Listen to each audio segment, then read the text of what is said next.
Welcome to salonMonster, the digital chair, the podcast for indie beauty pros and small salon owners who'd rather be themselves than follow the rules. I'm Stephen, and this week we'll be talking with Annilee Armstrong about the systems and boundaries that make a home-based salon both profitable and burnout-free.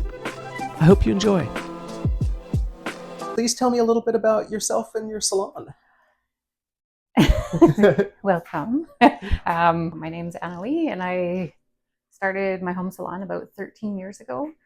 I've been a licensed hairdresser for 25 plus years. I was like, I think actually going on 30, not gonna lie. I've always worked in Victoria, and I started out working for some salons. I took a break and then had kids and then came back to it and set up in my home.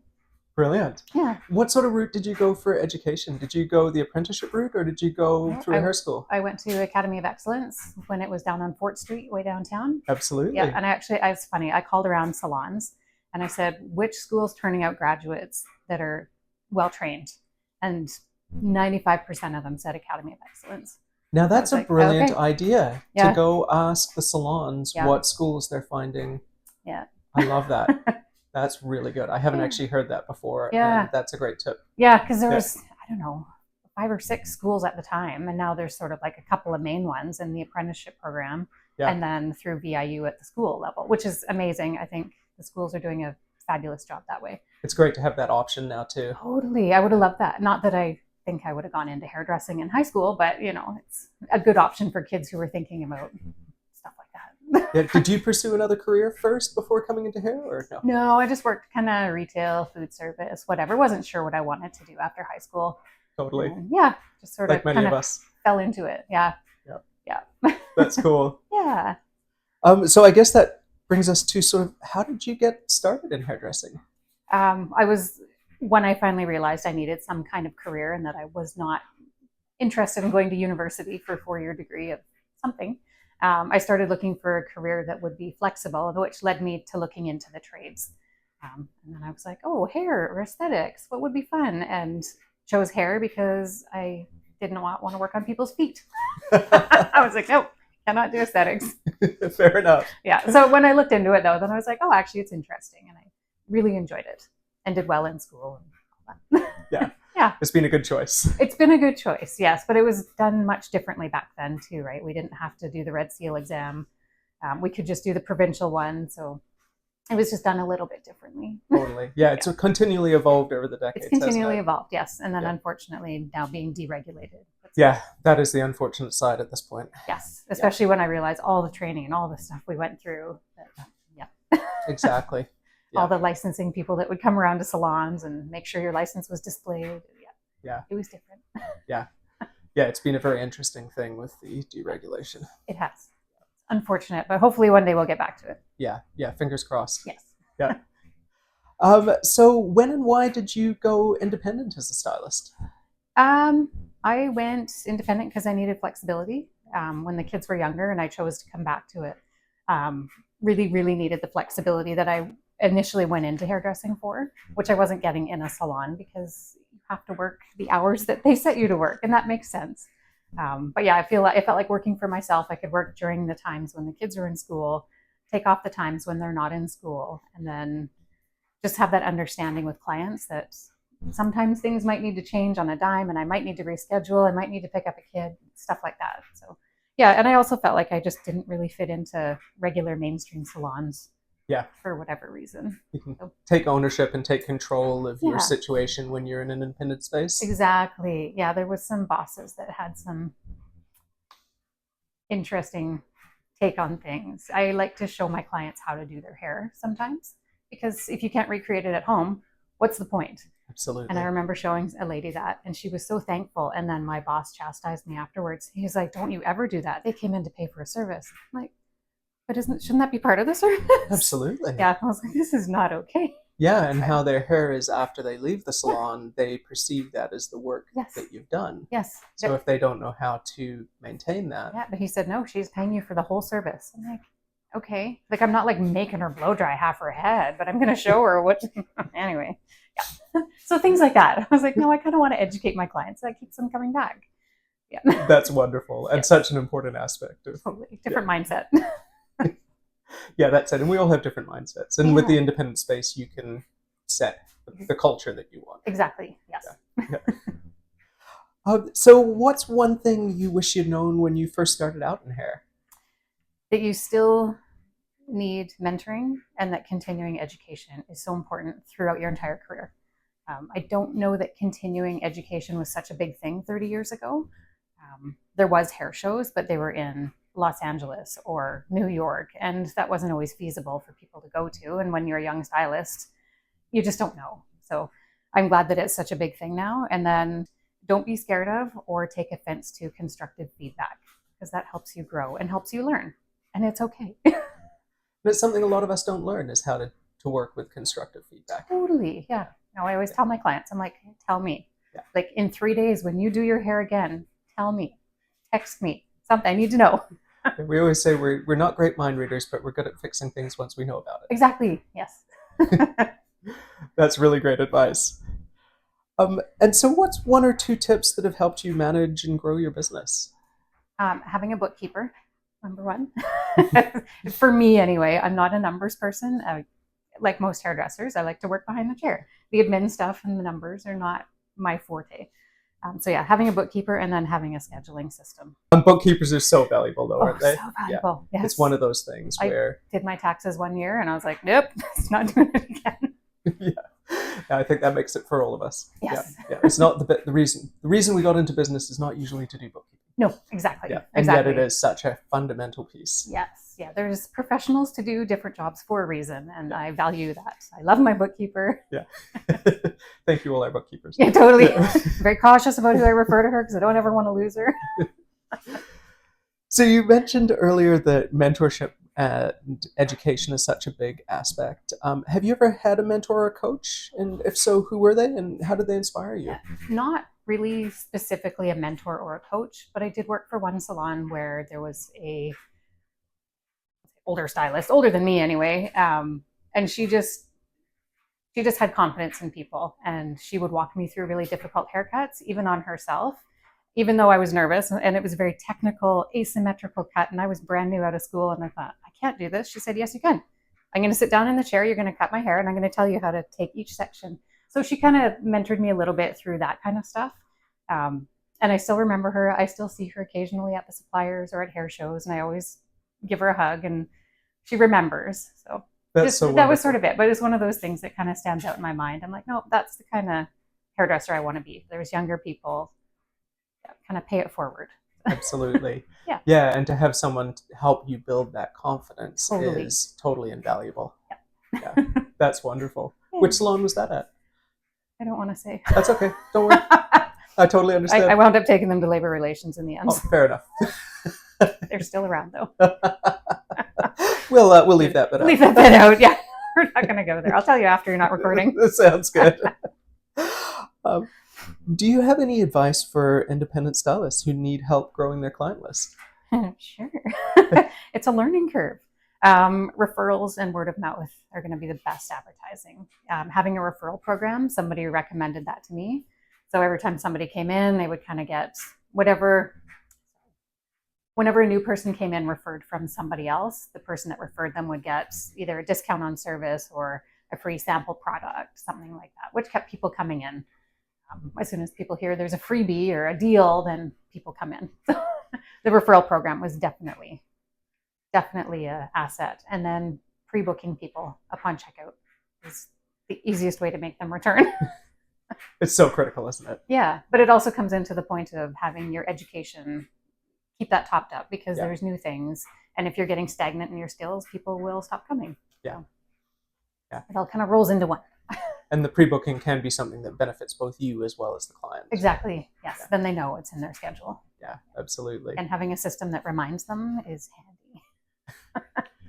And when it comes to like the referral system, have you found one is better than the other? You know, do you give the gift to the client, the new client who's coming in, or to the person who's being referred? To the person who refers. Yeah. Yeah. Yeah. And then once they realize that, oh, that person got a referral, I'm going to refer people. It's the chain reaction. Brilliant. Which is good. Yeah. Yeah. Suddenly mothers and cousins and friends and all of that, which is great. Well, it's so powerful when that referral is coming from someone who's a peer rather than Yes. rather Totally. than it being an advertisement or something Yes. like that. And I'm at the point now where I only take referrals, which is great. Yes. That's brilliant. I trust my client base. Yeah. Yeah, I can go with that. Gives you a bit of a filter there to. Yes, definitely does. Yeah. Yeah, that's wonderful. Do you have any advice for someone opening a home-based salon? Yes. I have some points here. Wonderful. Have patience. Things definitely don't happen overnight. And know your demographic. Know where you're at, who you're advertising to, what you're selling, what your services are based on what the salon down the road is offering. Have confidence in what you're offering as well. Definitely have a late and a no-show policy in place, and be a hard ass about it, because people will take advantage. People think you're in a home, so it's just a side business. You probably don't have a business license. You probably don't pay your taxes. So it's okay if I'm late. And last minute bookings, somebody told me, don't take last minute bookings. I was like, oh. And they said, you'll set a precedent. I'm like, yes, you will. And it's definitely true, because the repeat offenders will definitely keep doing those things. So having good, strong boundaries about late policies, no shows, last minute bookings, within reason, obviously. And then have boundaries with communication, because it's a home-based business. Only return calls and texts during business hours. Only talk to your clients during business hours. So those are kind of the three main things that stood out. That's brilliant. Yeah. It's interesting how it's about building these boundaries slowly and Yes. establishing them clearly. Yes. And I think you don't think about that when you're starting at home. You're like, okay, I'm doing this because I want something to be flexible, but everybody needs to be flexible with me. So I'll just be flexible all the time. And yeah, it really, you get to a point when you're like, nope, I need to have these boundaries in place. And I didn't start with all those boundaries. They came after a time, and repeat offenders, and it was a learning process. It was definitely a learning process, but it's good, right? We have to see that stuff in order to and see it properly. Were there any other surprises that you didn't expect about opening a home salon, either positive or negative? Not really. I did a lot of research. Sorry. I did a lot of research. I went on the town website. I needed to know what was needed to get a business license, all of those things. So not a ton of surprises. I knew I was going to have to redo some plumbing in the house. I knew we were going to need a fire inspection, that kind of thing.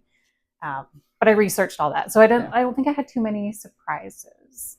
I think most of it was just the people that want to take advantage of your side business. Yeah, it is interesting. I've worked from home for over 20 years, and people, kind of view that you're doing sort of some as you say, like a hobby or some side thing. Yes. Yeah. I'm like, no, this is not like the winter market. This is Totally. Actually a legitimate business. Yeah. Yes. Yeah. But I feel like I also became an educator along the way when I started in my home, because I needed to update my skills. People took that seriously as well. They were like, oh, you're actually out doing stuff in salons too. It wasn't just, I'm going to do this just because I need some pocket money. Yeah. And it shows your commitment to the craft. Yes, definitely. And did you find it helpful as well, having an external outlet when you were running the home business? I did, because sometimes you get stuck in your four walls, and I need out sometimes. I'm not a homebody. I do like to be out doing things. But yeah, it gave me a little bit of that salon taste that I missed some of it, but not all of it. As we know, it can be a little catty and a little competitive. Those are the things I didn't miss. But I missed being around a lot of people all the time, having that camaraderie with your staff and your other employees and that many clients, right? It's a different environment. So it was nice to kind of go into those salons, have that, and then be able to teach at those salons a number of times. You kind of have that connection that you miss. That's really cool. Yeah. And passing on that knowledge is just totally. And then you can come back and do your thing again, which is great. Re-energizes you to do it all again. That's fabulous. Yeah. And who did you do education work for? Paul Mitchell. Wonderful. Yeah. Oh, that's very cool. Yeah. Was that mainly on Vancouver Island, or were you kind of mostly? Yeah. They unfortunately are not massive. Like, people know who they are, but I guess BC is very much, a lot of people use different brands. They use other bigger brands, which is fine. But a lot of people kind of had that mentality that, oh, they're old. I'm like, yeah, but they're not. They're great. But yeah, lots on Vancouver Island, because of the sales reps at the wholesaler that would push the Paul Mitchell stuff, because they believed in it and they loved it. places like Vancouver are just a much bigger demographic where people are going to pull from the bigger, more popular brands, more modern, more that kind of thing. Yeah. Yeah. Oh, that's terrific. Mostly Vancouver Island. And how many years did you do that for? Oh, 5 years. Perfect. Yeah. Yeah. And then I got too busy here. Yeah. It was hard to schedule. So I was like, and then 2020 happened. So oh gosh, yeah. It was fine. I left at a good time. What was it like having a home salon during the COVID era? Well, you want to talk about boundaries? Oh man. Well, I tried to follow all the VHA rules, all the things, and I did. But yeah, it was, for the most part, it was good. People were very respectful. I had a few clients that just said, no, I'm not, until we can't wear masks anymore. I'm not going to come. I don't want to put myself at risk. So I had to respect everybody's wishes. But they also in turn had to respect that I was still upholding everything else that other salons were holding up. So one person at a time. So don't bring your family in at the same time. We're all wearing masks. We're all doing this stuff. I need extra time in between clients to sanitize, all the things. And then please don't talk about it, because me having the same conversation 10 times a day is exhausting. So yeah, it was definitely interesting, but I had to respect everybody's things. I had some clients who were going home to immune compromised family, and some that just didn't care because it was just a cold. What's your problem? It's like, oh man, and then do you vaccinate? Do I ask people? Can I ask people? All the things it was definitely stressful. Yeah. And all the rebooking. All the rebooking. All the rebooking. Yeah. But it gives me a good thing to go back on now when people are like, oh no, I have to postpone my appointment. I'm like, but do you remember in 2020 when you had to postpone it for 2 months? You survived. This is so much better. Right? Yeah. It's okay. 2 weeks is fine. Totally. It's not 9 weeks. Yeah. But yeah, I did all the shutdown, all the same as everybody else. Yeah. Yeah. And you managed to navigate it okay financially and everything. It was. Yeah. It was what it was. Well, I did the CERB thing, and then actually one of my clients was the HR manager at Epicure in North Saanich. Yes. So she called me and said, hey, do you know anybody that wants to pack spices? I'm like, yes, I would love to come in and do something with my time. So yeah, it was good. Oh, that's perfect. Yeah, so I went in there and packed spices for 8 hours a day. And yep. Yeah, so did my husband, and so did Matthew at the time. Oh, amazing. Yeah, it was good. Literally spiced it up. Yep, we send continually. My husband still works there now. Oh, that's fabulous. Yeah, it's just down the road from me. Yes, totally. Yeah. So, what's your favorite thing about being a hairstylist? I would say just connecting with my clients. That personal one-on-one, getting to know them. You get to know their family. You get to know, I've gotten to know people through, having babies, doing those kids' hair, those kids growing up to graduation, people's weddings, divorces, grandkids, funerals. Like, you see so much of people's life. And I really, truly look forward to having that connection and hearing their life updates when they come in for their appointments, even if it's 6 months later or a year later. I love that. It's a pretty special and unique connection, isn't it? It is, yes. And to see through so many heartfelt things in people's lives. Most people don't get to see that in their jobs. And there's something about the chair. I call it the power of the chair. People will download. And it's fine. That's what we do. You can laugh at my sign on the way out. It says the therapist is in. I love it. I'm going to charge extra for that service now. Yeah, exactly. It's got to be an add-on. Yes, exactly. We upsold you to the therapy session. Yes, totally. Yeah. It is. It's a very special and unique role, being a stylist and having that connection with people. Yeah. Well, nobody else gets that close to you. Yeah. Right? Your doctor maybe sometimes, but not even. Yeah. For that 5-minute appointment. Yeah, exactly. Yeah. But your hairstylist is in your personal space, in your personal bubble for 2 hours sometimes. Yeah. Yeah, there's some very interesting articles actually about hairstylists identifying medical issues and things like that because they've been in such close contact. Yes. Yeah, we see things on people's heads, behind ears, all those things. Yeah. Yep. Have to have that awkward conversation. You should probably get that looked at. Totally. Yeah. But then it's good to have the update come back where people are like, actually, it's nothing. It's like, oh, good. Thank goodness. And then actually it was, but it was really early. It's like, oh, thank goodness. Yeah. Yeah. You helped someone out there. Totally. Yeah. And actually I asked my doctor about it one day and he said, we see a lot of people referred from their hairdresser. I'm like, good. But there's actually courses that will teach you on what to look for as a hairdresser. No, that's terrific. Yeah. Yeah. It's really cool. I know. I was like, oh, that's a benefit. But then you don't want to identify everything wrong. Totally. It's like when you take a course, you're like, oh no, I have all these conditions. Totally. Yep. The hypochondria starts seeping in. Totally. Yeah, that's good. So, what were some of the key turning points in your career? Key turning point, starting my own home salon, putting myself out there by becoming an educator. And the other one was taking out an ad in a local magazine, the Seaside magazine. Yeah. I took out an ad. It was a 5-month ad in the Love Your Local section. And I went from being booked out 2 weeks to being booked out 3 months within a month. Wow. It was insane. And then I almost pulled my ad. It's like, it's too much. I can't do it. It was hard to manage because I didn't have an online booking system at that point. So I was answering the calls and texting and calling people back after hours. It was a bit much. And I would say about 90% of those people still come, which is great. It's incredible. Yeah. So a couple of key main turning points, but yeah, becoming an educator, updating my skills, and then taking out the ad. That's incredible. Yeah. And was that a big cost, taking out an ad like that?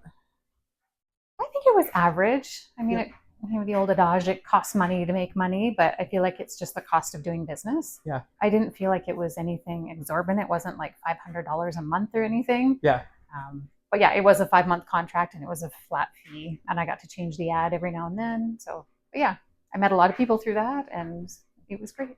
That's brilliant. Yeah. And for context here, you're sort of in a town of about 14,000 people or so. Yes. Yeah.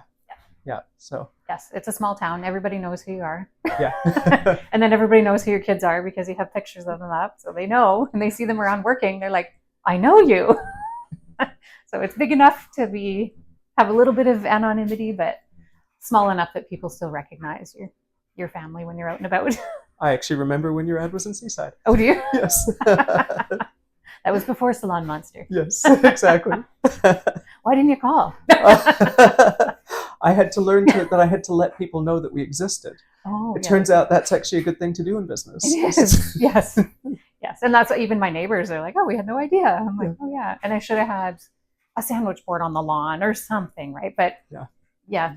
The editor at Seaside, she said, you just had something to offer at the right time. Yeah. It's like, good to know. And the right demographic. I researched who reads this magazine. Yep. Who do I want in my chair? I'm like, I need retirees that have time in their day because I can't work every evening and weekend. That's not why I initially came into my house. And I was like, retirees read this. They have the money to spend in the salon and they still need their hair done. So yes. That's fabulous. Knowing your demographic. Yeah. We live in a town with a lot of retirees. So I was like, how am I going to get to them? How are they going to find out about me? And a magazine is a perfect medium for that demographic again. Absolutely, because it's handheld. It's not, it is online, but at that point it was being delivered to everybody's door in their Peninsula News once a month. So it was perfect. That's fabulous. Well, that's really cool. Yeah. Do you have any favorite tools or treatments you like to use? That was a hard question. I was like, oh, do I have to narrow it down into a few? You can have a range. Well, I put a bunch on my station here. Ooh. I love my Paul Mitchell Neuro smoothing iron. It's my favorite tool. I use it multiple times a day. It's a workhorse. It's got titanium plates. It works. It works for smoothing. It works for curling, and it heats up in 30 seconds. Like, even if I forget to turn it on, and while I'm putting my thermal protectant in somebody's hair, it's heating up and it's done. And of course, along with that, thermal protectant. Right now I'm loving the Joico Heat Hero.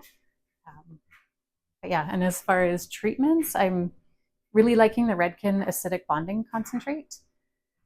Those are sort of the main ones. And as far as styling products, I got my Paul Mitchell sculpting foam out there and the Oligo 18-in-1 beautifier, which has 18 beautiful things in it that I can't name, but it works as a detangler and a thermal protectant and amino acids and conditioning. Yeah. Brilliant.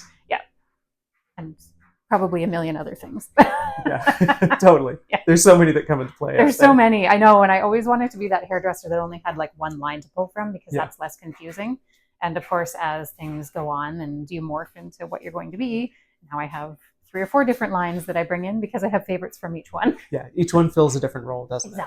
Exactly. It's hard to find one particular company or two particular companies that can cover that whole spread. Yes, and then supply and demand raw ingredients were an issue back in 2020. So absolutely, I had to be able to pivot and rethink how I was going to do my business.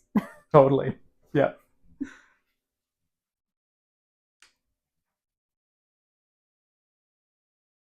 So how do you balance creativity with meeting client expectations?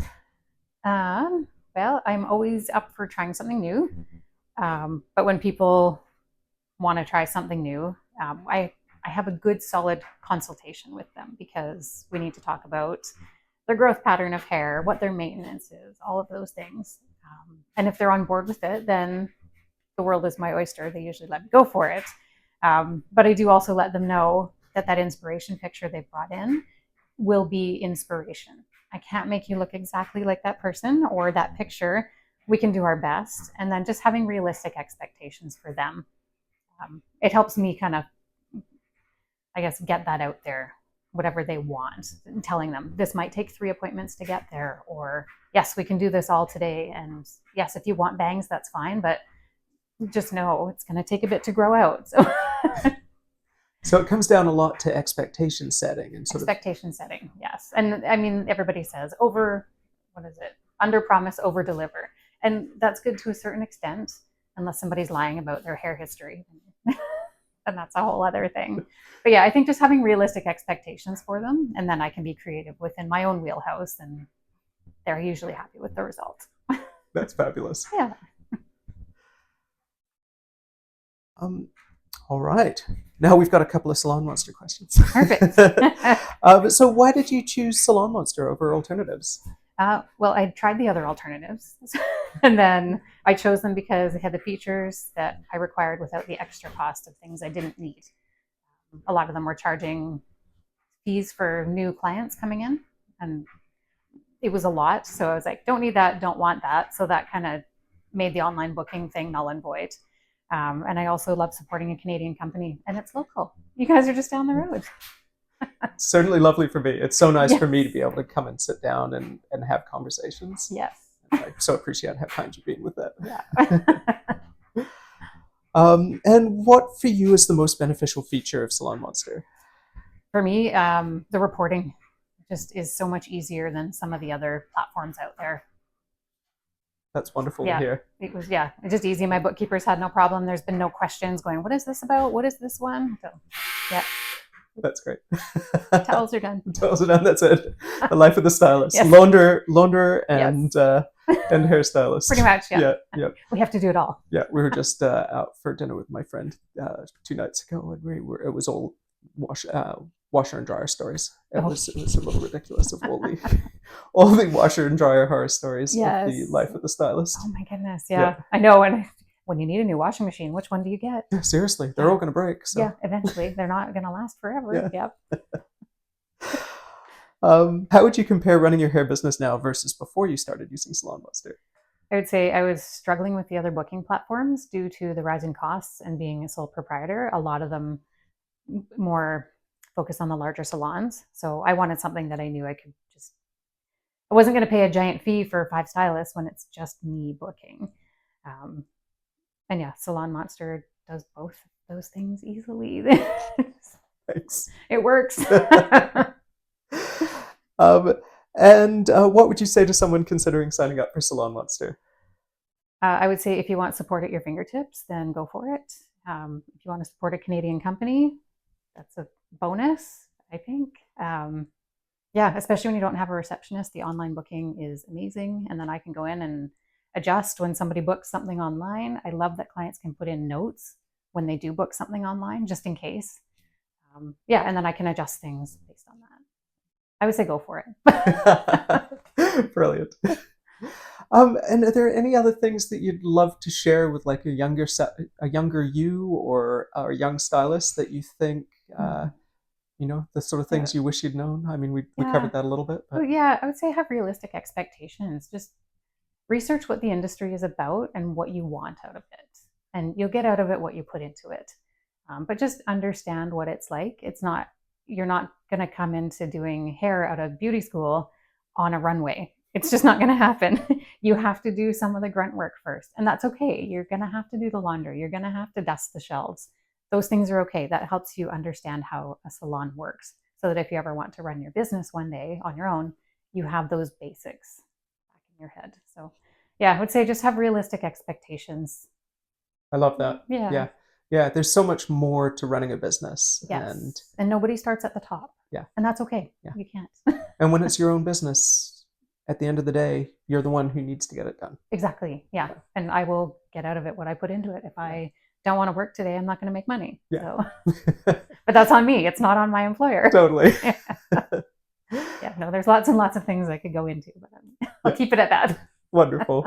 Well, thank you so much for taking the time to sit down today. You're I really welcome. appreciate it. You're welcome.